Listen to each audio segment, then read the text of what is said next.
Big girls don't cry. Man up, to boys, of course. Can you hear the narratives from these experiences? See, narratives are stories that we tell ourselves about ourselves, the world, and others. So if I'm a child and my parent or the adult tells me big girls don't cry and there's nothing wrong with you, every time I want to share something about how I feel, the adult cuts me off and tells me not to feel, or changes the subjects and makes me feel like I'm messing up their days. How does that experience change the trajectory of my life as a teenager? Then as a young adult, or then as an adult? What about young boys who grew up without a dad and witness violence in the streets but are told to man up, so they wear a mask, but their mask looks a little different?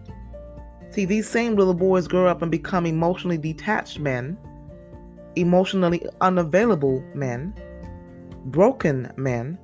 And how are broken little boys supposed to be whole men?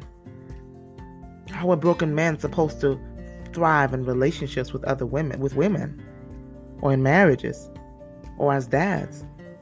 What about the little girl who was violated by her uncle, but was told to keep her mouth shut? So she learns to grow up and shut up. Are you seeing what I'm saying? See, if I as a child am sad and I'm ignored by the big people in my life, then I feel invisible. And how would I show up in a class with my peers? How would I even show up in middle school or primary school or high school? How would I show up in relationships with others or at work? So even if something feels off, I tell people I'm fine. I even wear the mask. What are some possible narratives that may affect or impact my trajectory later on? See, some possible narratives might be my feelings are not valid. Nobody cares about how I feel. My feelings don't matter. So I learned to suppress, because that's what I learned to do at age 5 or 7. Can you imagine? Most of you don't even have to imagine, because you were that little girl. And by the time that little girl becomes an adult, I have mastered the art of swallowing my emotions, suppressing how I feel, and it feels weird to even talk about feelings, so then feelings become repulsive. Here's the real deal.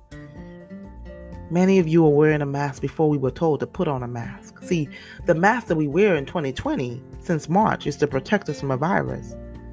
But the one mask that we've been wearing all along has done more damage, I fear.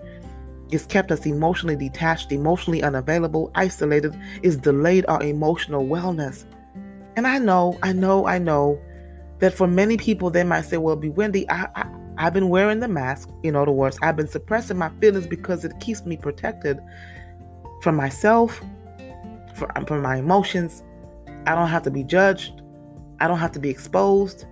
I don't have to experience shame and guilt. And I don't even know where to begin with even talking about my feelings. Are you hearing what I'm saying? If you are a parent or have younger children and are listening to this episode, I really, really want you to hear me. You set the tone for that child's experiences in the world, and you, along with other key adults in their child's life, set the tone for what feelings mean, or the importance of emotional wellness, emotional awareness, or the consequences of lack thereof. Can you imagine what would be different if you started to teach your children the importance of identifying what they feel and creating a safe space for them, so that they know that their feelings are safe and that their feelings are not bad? Feelings are not bad.